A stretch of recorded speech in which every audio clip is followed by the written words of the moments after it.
ಹಿಂದೂ ಧರ್ಮದಲ್ಲಿ ಪ್ರತಿಯೊಂದು ಮಾಸಕ್ಕೂ ತನ್ನದೇ ಆದ ಆಧ್ಯಾತ್ಮಿಕ ಮಹತ್ವವಿದೆ. ಆದರೆ ಕೆಲವೊಂದು ಮಾಸಗಳು ವಿಶೇಷ ಪುಣ್ಯವನ್ನು ನೀಡುವ ಪವಿತ್ರ ಕಾಲವೆಂದು ಪರಿಗಣಿಸಲ್ಪಡುತ್ತದೆ. ಅಂತಹ ಅಪರೂಪದ ಮತ್ತು ಅತ್ಯಂತ ಪವಿತ್ರವಾದ ತಿಂಗಳಲ್ಲಿ ಅಧಿಕ ಮಾಸ ಅಥವಾ ಪುರುಷೋತ್ತಮ ಮಾಸ ಕೂಡ ಒಂದು. 2026ರಲ್ಲಿ ಮೇ 17ರಿಂದ ಜೂನ್ 15ರವರೆಗೆ ಬರುವ ಅಧಿಕ ಜ್ಯೇಷ್ಠ ಮಾಸವನ್ನು ಭಕ್ತರು ಅತ್ಯಂತ ಭಕ್ತಿ ಮತ್ತು ಶ್ರದ್ಧೆಯಿಂದ ಆಚರಿಸಲಿದ್ದಾರೆ. ಈ ಮಾಸವನ್ನು ಶ್ರೀ ಮಹಾವಿಷ್ಣುವಿಗೆ ಅರ್ಪಿತವಾದ ಮಾಸವೆಂದು ಪುರಾಣಗಳಲ್ಲಿ ವಿವರಿಸಲಾಗಿದೆ. ಈ ವರ್ಷ ಜ್ಯೇಷ್ಠ ಮಾಸ 2 ಬಾರಿ ಬರುವುದರಿಂದ ಒಂದು ಸಾಮಾನ್ಯ ಜ್ಯೇಷ್ಠ ಮಾಸವಾಗಿದ್ದು ಮತ್ತೊಂದು ಅಧಿಕ ಜ್ಯೇಷ್ಠ ಮಾಸವಾಗಿರುತ್ತದೆ. ಹಿಂದೂ ಪಂಚಾಂಗದ ಪ್ರಕಾರ ಈ ಹೆಚ್ಚುವರಿ ತಿಂಗಳು ಸುಮಾರು 32 ತಿಂಗಳು 16 ದಿನಗಳಿಗೊಮ್ಮೆ ಬರುತ್ತದೆ. ಇದನ್ನು ಕಾಲದ ಸಮತೋಲನವನ್ನು ಕಾಪಾಡುವ ಪವಿತ್ರ ವ್ಯವಸ್ಥೆ ಎಂದು ಪರಿಗಣಿಸಲಾಗುತ್ತದೆ. ಮೊದಲಿಗೆ ನಾವು ಅಧಿಕ ಮಾಸ ಅಂದ್ರೆ ಏನು ಅನ್ನೋದನ್ನ ಸಂಪೂರ್ಣವಾಗಿ ತಿಳಿಯೋಣ. ಹಿಂದೂ ಪಂಚಾಂಗವು ಚಂದ್ರಮಾನವನ್ನು ಆಧರಿಸಿದೆ. ಚಂದ್ರನ ಚಲನೆಯನ್ನು ಆಧರಿಸಿ ತಿಂಗಳುಗಳನ್ನು ಲೆಕ್ಕ ಹಾಕಲಾಗುತ್ತದೆ. ಆದರೆ ಸೌರಮಾನ ಮತ್ತು ಚಂದ್ರಮಾನಗಳ ನಡುವೆ ಪ್ರತಿ ವರ್ಷ ಕೆಲವು ದಿನಗಳ ವ್ಯತ್ಯಾಸ ಉಂಟಾಗುತ್ತದೆ. ಈ ವ್ಯತ್ಯಾಸವನ್ನು ಸರಿಪಡಿಸಲು ಸುಮಾರು 3 ವರ್ಷಕ್ಕೊಮ್ಮೆ ಒಂದು ಹೆಚ್ಚುವರಿ ತಿಂಗಳು ಸೇರಿಸಲಾಗುತ್ತದೆ. ಅದನ್ನೇ ಅಧಿಕ ಮಾಸ ಎಂದು ಕರೆಯಲಾಗುತ್ತದೆ. ಪುರಾಣಗಳ ಪ್ರಕಾರ ಈ ಮಾಸವನ್ನು ಮೊದಲಿಗೆ ಯಾರೂ ಒಪ್ಪಿಕೊಳ್ಳಲಿಲ್ಲ. ಯಾವುದೇ ದೇವತೆ ಈ ತಿಂಗಳಿಗೆ ಅಧಿಪತಿಯಾಗಲು ಮುಂದೆ ಬರಲಿಲ್ಲ. ಆಗ ಈ ಮಾಸವು ಶ್ರೀ ಮಹಾವಿಷ್ಣುವಿಗೆ ಶರಣಾಯಿತು. ವಿಷ್ಣುವು ಈ ಮಾಸಕ್ಕೆ ತನ್ನ ಹೆಸರನ್ನೇ ನೀಡಿ ಪುರುಷೋತ್ತಮ ಮಾಸ ಎಂದು ಆಶೀರ್ವದಿಸಿದನು. ಆದ್ದರಿಂದ ಈ ತಿಂಗಳು ಅತ್ಯಂತ ಪವಿತ್ರ ಮತ್ತು ಮಹಾಪುಣ್ಯಕರವಾದ ಮಾಸವಾಯಿತು ಎಂದು ನಂಬಲಾಗುತ್ತದೆ. ಪುರುಷೋತ್ತಮ ಮಾಸದ ಆಧ್ಯಾತ್ಮಿಕ ಮಹತ್ವವನ್ನ ತಿಳಿಯೋಣ. ಈ ಮಾಸವನ್ನು ಭಕ್ತಿ, ಜಪ, ತಪಸ್ಸು, ದಾನ ಮತ್ತು ಆತ್ಮಚಿಂತನೆಯ ಕಾಲವೆಂದು ಪರಿಗಣಿಸಲಾಗುತ್ತದೆ. ಜೀವನದಲ್ಲಿ ನಾವು ಮಾಡಿರುವ ತಪ್ಪುಗಳಿಗೆ ಪ್ರಾಯಶ್ಚಿತ್ತ ಮಾಡುವ ಹಾಗೂ ಹೊಸದಾಗಿ ಆತ್ಮಶುದ್ಧಿಯನ್ನು ಪಡೆಯುವ ಕಾಲವೆಂದು ಭಕ್ತರು ನಂಬುತ್ತಾರೆ. ಈ ಅವಧಿಯಲ್ಲಿ ವಿಷ್ಣು ಆರಾಧನೆ ಮಾಡಿದರೆ ಕುಟುಂಬದಲ್ಲಿ ಶಾಂತಿ ನೆಲೆಸುತ್ತದೆ, ಆರ್ಥಿಕ ಸಮಸ್ಯೆಗಳು ಕಡಿಮೆಯಾಗುತ್ತವೆ, ಮಾನಸಿಕ ನೆಮ್ಮದಿ ದೊರೆಯುತ್ತದೆ, ಪಾಪಗಳು ನಿವಾರಣೆಯಾಗುತ್ತವೆ, ಜೀವನದಲ್ಲಿ ಶುಭ ಫಲಗಳು ಹೆಚ್ಚಾಗುತ್ತವೆ. ಪುರಾಣಗಳಲ್ಲಿ ಹೇಳುವಂತೆ ಈ ಮಾಸದಲ್ಲಿ ಒಂದು ಸಣ್ಣ ಪುಣ್ಯ ಕಾರ್ಯ ಮಾಡಿದರೂ ಅದರ ಫಲ ಹಲವು ಪಟ್ಟು ದೊರೆಯುತ್ತದೆ ಎಂದು ನಂಬಲಾಗುತ್ತದೆ.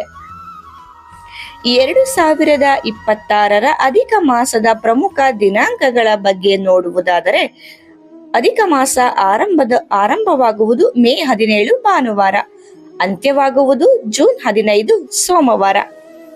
ಈ ಅವಧಿಯಲ್ಲಿ ಭಕ್ತರು ದೇವಸ್ಥಾನ ದರ್ಶನ, ಜಪ, ಹೋಮ, ಪಾರಾಯಣ ಮತ್ತು ದಾನ ಧರ್ಮಗಳಲ್ಲಿ ತೊಡಗುತ್ತಾರೆ.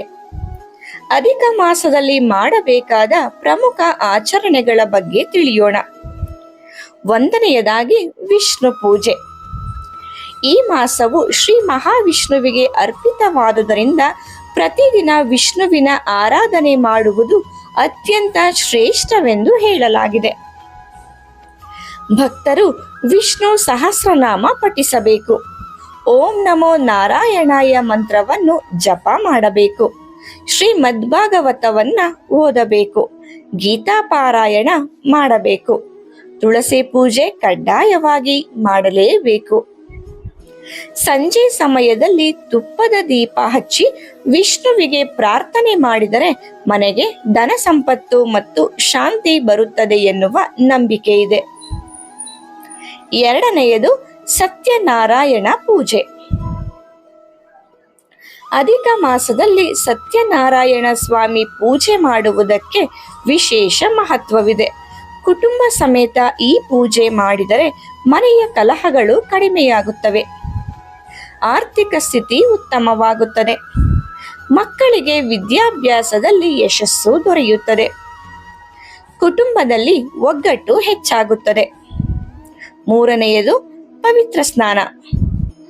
ಬ್ರಹ್ಮ ಮುಹೂರ್ತದಲ್ಲಿ ಎದ್ದು ಸ್ನಾನ ಮಾಡಿ ದೇವರ ಆರಾಧನೆ ಮಾಡುವುದನ್ನು ಅತ್ಯಂತ ಪುಣ್ಯಕರವೆಂದು ಹೇಳಲಾಗಿದೆ.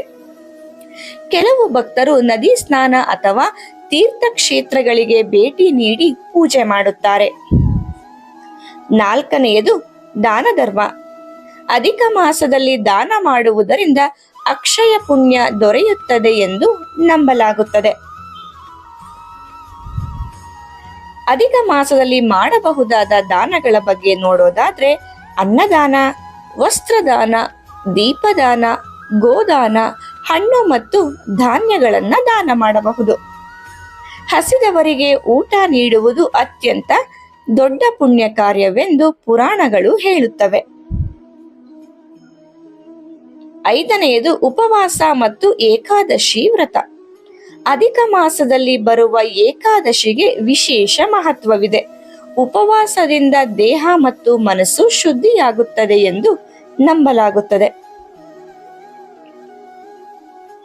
ಕೆಲವರು ಫಲಹಾರ ಮಾತ್ರ ಸೇವಿಸುತ್ತಾರೆ, ಇನ್ನು ಕೆಲವರು ಸಾತ್ವಿಕ ಆಹಾರವನ್ನು ಸೇವಿಸುತ್ತಾರೆ.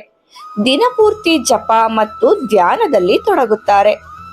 ಆರನೆಯದು ದೇವಸ್ಥಾನ ದರ್ಶನ. ವಿಷ್ಣು ದೇವಸ್ಥಾನಗಳಿಗೆ ಭೇಟಿ ನೀಡಿ ಅರ್ಚನೆ, ತುಳಸಿ ಅರ್ಪಣೆ, ಪ್ರಸಾದ ವಿತರಣೆ, ಭಜನೆ ಇವುಗಳನ್ನು ಮಾಡುವುದರಿಂದ ಮನಸ್ಸಿಗೆ ಶಾಂತಿ ದೊರೆಯುತ್ತದೆ. ಅಧಿಕ ಮಾಸದಲ್ಲಿ ಮಾಡಬಾರದ ಕೆಲಸಗಳ ಬಗ್ಗೆ ನಾವು ತಿಳ್ಕೊಳ್ಳೇಬೇಕಲ್ವಾ? ಹಾಗಾಗಿ ನೋಡೋಣ. ಹಿಂದೂ ಸಂಪ್ರದಾಯದಲ್ಲಿ ಅಧಿಕ ಮಾಸವನ್ನು ಆಧ್ಯಾತ್ಮಿಕ ಚಿಂತನೆಗೆ ಮೀಸಲಾದ ಸಮಯವೆಂದು ಪರಿಗಣಿಸುವುದರಿಂದ ಕೆಲವು ಶುಭ ಕಾರ್ಯಗಳನ್ನು ತಪ್ಪಿಸಲಾಗುತ್ತದೆ. ಯಾವ ಶುಭ ಕಾರ್ಯಗಳು ಅಂದ್ರೆ ಮದುವೆ. ಒಂದನೆಯದು ಮದುವೆ. ಈ ಅವಧಿಯಲ್ಲಿ ಮದುವೆ ಕಾರ್ಯಗಳನ್ನು ಸಾಮಾನ್ಯವಾಗಿ ನಡೆಸುವುದಿಲ್ಲ, ಏಕೆಂದರೆ ಈ ಕಾಲವನ್ನು ಭೌತಿಕ ಸಂತೋಷಕ್ಕಿಂತ ಆಧ್ಯಾತ್ಮಿಕ ಸಾಧನೆಗೆ ಸೂಕ್ತವಾದ ಸಮಯವೆಂದು ಪರಿಗಣಿಸಲಾಗುತ್ತದೆ. ಎರಡನೆಯದು ನಿಶ್ಚಿತಾರ್ಥ. ಹೊಸ ವೈವಾಹಿಕ ಸಂಬಂಧಗಳ ಆರಂಭವನ್ನು ಕೂಡ ತಪ್ಪಿಸಲಾಗುತ್ತದೆ. ಮೂರನೆಯದು ಗೃಹ ಪ್ರವೇಶ. ಹೊಸ ಮನೆ ಪ್ರವೇಶಿಸುವುದು ಅಥವಾ ಹೊಸ ಮನೆ ನಿರ್ಮಾಣ ಆರಂಭಿಸುವುದನ್ನು ಅನೇಕರು ಮುಂದೂಡುತ್ತಾರೆ. ಹೊಸ ವ್ಯವಹಾರ ಆರಂಭ. ದೊಡ್ಡ ಹೂಡಿಕೆಗಳು ಅಥವಾ ಹೊಸ ಉದ್ಯಮ ಆರಂಭಿಸುವುದನ್ನು ಕೆಲವರು ತಪ್ಪಿಸುತ್ತಾರೆ, ಆದರೆ ಅವಶ್ಯಕ ಕೆಲಸಗಳನ್ನು ಮಾಡಬಹುದು. ಐದನೆಯದು ಜವಳ ಮತ್ತು ಉಪನಯನ. ಮಕ್ಕಳ ಜವಳ ತೆಗೆಯುವುದು, ಉಪನಯನ ಮುಂತಾದ ಸಂಸ್ಕಾರಗಳನ್ನು ಈ ಅವಧಿಯಲ್ಲಿ ಮಾಡುವುದಿಲ್ಲ. ಅಧಿಕ ಮಾಸದಲ್ಲಿ ಅನುಸರಿಸಬೇಕಾದ ಸಾತ್ವಿಕ ಜೀವನ ಶೈಲಿ. ಈ ತಿಂಗಳಲ್ಲಿ ಭಕ್ತರು ಸಾಧ್ಯವಾದಷ್ಟು ಸಾತ್ವಿಕ ಜೀವನವನ್ನು ಅನುಸರಿಸಲು ಪ್ರಯತ್ನಿಸುತ್ತಾರೆ. ಕೋಪ ಕಡಿಮೆ ಮಾಡಬೇಕು, ಸುಳ್ಳನ್ನ ಮಾತನಾಡಬಾರದು, ಇತರರಿಗೆ ನೋವು ಕೊಡಬಾರದು, ಮಾಂಸಾಹಾರ ಮತ್ತು ಮದ್ಯಪಾನವನ್ನು ತಪ್ಪಿಸಬೇಕು, ದಯೆ ಮತ್ತು ಸಹಾಯ ಮನೋಭಾವವನ್ನ ಬೆಳೆಸಬೇಕು. ಈ ರೀತಿಯ ಜೀವನ ಶೈಲಿಯಿಂದ ಮನಸ್ಸಿಗೆ ನೆಮ್ಮದಿ ಮತ್ತು ಆಧ್ಯಾತ್ಮಿಕ ಶಕ್ತಿ ದೊರೆಯುತ್ತದೆ. ಪುರುಷೋತ್ತಮ ಮಾಸದಲ್ಲಿ ಹೇಳುವ ಪ್ರಮುಖ ಕಥೆ. ಪುರಾಣಗಳ ಪ್ರಕಾರ ಒಂದು ವೇಳೆ ಹೆಚ್ಚುವರಿ ತಿಂಗಳು ಯಾರಿಗೂ ಬೇಡವಾದ ತಿಂಗಳಾಗಿ ಉಳಿಯಿತು. ಅದನ್ನು ಎಲ್ಲರೂ ಮಲಮಾಸ ಎಂದು ಕರೆದರು. ಬೇಸರಗೊಂಡ ಆ ಮಾಸವು ಶ್ರೀ ಮಹಾವಿಷ್ಣುವಿಗೆ ಶರಣಾಯಿತು. ವಿಷ್ಣುವು ಅದರ ದುಃಖವನ್ನು ಕೇಳಿ ಅದಕ್ಕೆ ತನ್ನ ಪುರುಷೋತ್ತಮ ಎಂಬ ಹೆಸರನ್ನು ನೀಡಿ ಆಶೀರ್ವದಿಸಿದನು. ಈ ಮಾಸದಲ್ಲಿ ಯಾರು ನನ್ನ ಭಕ್ತಿಯಿಂದ ಪೂಜೆ ಮಾಡುತ್ತಾರೋ ಅವರಿಗೆ ವಿಶೇಷ ಫಲ ನೀಡುತ್ತೇನೆ ಎಂದು ವಿಷ್ಣು ವರ ನೀಡಿದನೆಂದು ಕತೆ ಹೇಳುತ್ತದೆ. ಆದ್ದರಿಂದ ಈ ಮಾಸಕ್ಕೆ ಮಹತ್ವ ಹೆಚ್ಚಾಯಿತು. ಅಧಿಕ ಮಾಸದಲ್ಲಿ ಓದಬಹುದಾದ ಪವಿತ್ರ ಗ್ರಂಥಗಳು: ಶ್ರೀಮದ್ ಭಾಗವತ, ವಿಷ್ಣು ಪುರಾಣ, ಭಗವದ್ಗೀತೆ, ರಾಮಾಯಣ, ಮಹಾಭಾರತದ ಶಾಂತಿ ಪರ್ವ. ಈ ಗ್ರಂಥಗಳನ್ನು ಓದುವುದರಿಂದ ಮನಸ್ಸಿಗೆ ಶಾಂತಿ ಮತ್ತು ಭಕ್ತಿ ಹೆಚ್ಚಾಗುತ್ತದೆ. ಮಹಿಳೆಯರಿಗೆ ಅಧಿಕ ಮಾಸದ ಮಹತ್ವ. ಅನೇಕ ಮಹಿಳೆಯರು ಈ ಮಾಸದಲ್ಲಿ ದೀಪ ಹಚ್ಚುವುದು, ತುಳಸಿ ಪೂಜೆ, ಲಕ್ಷ್ಮೀ ಪೂಜೆ, ಸೌಭಾಗ್ಯಕ್ಕಾಗಿ ವ್ರತ ಮಾಡುತ್ತಾರೆ. ಕುಟುಂಬದ ಸುಖ ಶಾಂತಿಗಾಗಿ ಮಹಿಳೆಯರು ಭಕ್ತಿಯಿಂದ ದೇವರ ಆರಾಧನೆ ಮಾಡುತ್ತಾರೆ. ಯುವಕರು ಮತ್ತು ಮಕ್ಕಳಿಗೆ ಸಂದೇಶ. ಇಂದಿನ ವೇಗದ ಜೀವನದಲ್ಲಿ ಮಾನಸಿಕ ಒತ್ತಡ ಹೆಚ್ಚಾಗಿದೆ.